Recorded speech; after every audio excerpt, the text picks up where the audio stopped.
Okay, so we set the stretcher up and we're going to do some horizontal and some vertical lifts with it using a variety of different bridles, yeah? Yes. So we've got 3 different bridles. We've got a fixed length webbing, we've got a fixed length wire and an adjustable webbing. Yes. We're going to play around with each one of them and talk, do the features and benefits of each. Okay. The best way, these ones we use myons on, the reason being the aperture here is quite large, and to get an equivalent carabiner would be very expensive.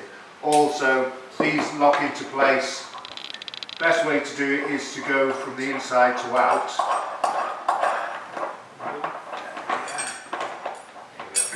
So again, colour coded, right? That's right. So the blue tab on the webbing goes to the blue eye, the green tab goes to the green eye. Again, inside to out.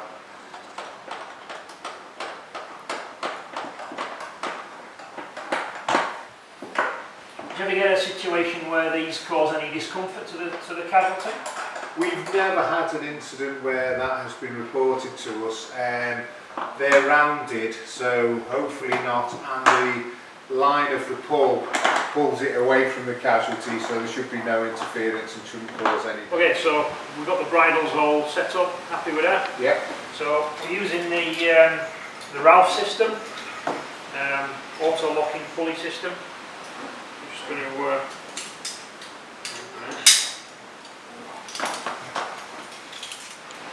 okay, so we're just going to lift the stretcher up a little bit.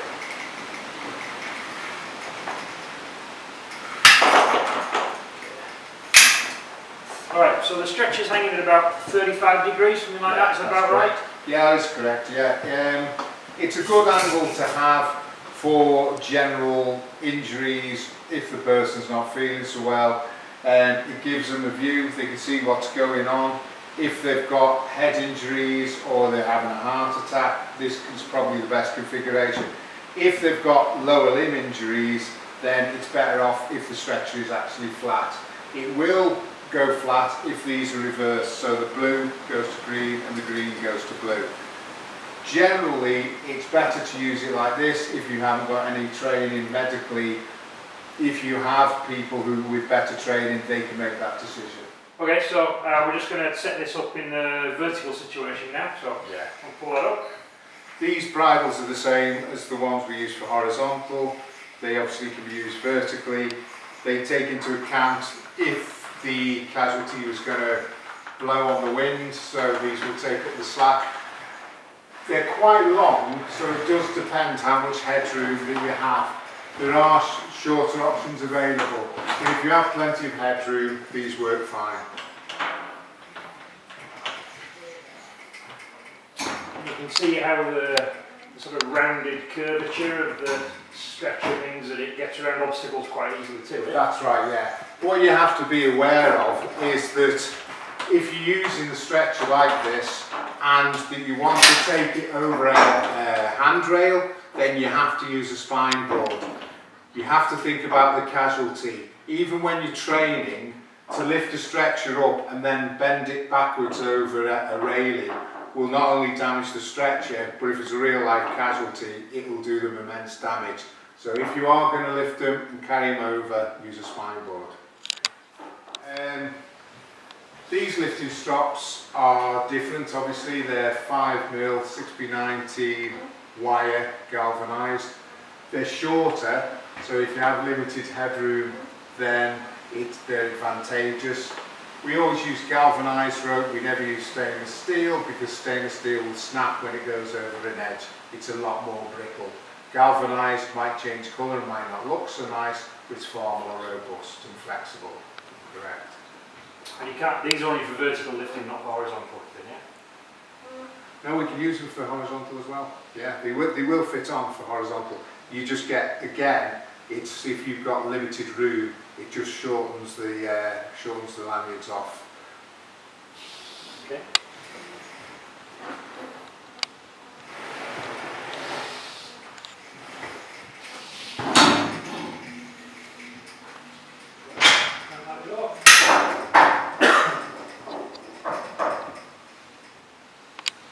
It's the same as the other lanyards, in that the outside one's obviously a little bit longer and tend to be a little bit looser, but that takes into account if the stretcher starts swinging in the wind, when it's used on wind farms, that sort of thing, then it takes that into account. There's double the strength there than you actually need, obviously. You can get away with 2, but the 4 holds it more stable.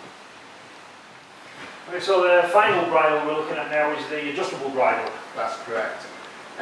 This bridle works, it's got roll bars here, and it's designed so to put the casualty into any configuration that you would like, depending again on their injuries, so you can have it vertical, horizontal, head down, whichever you prefer.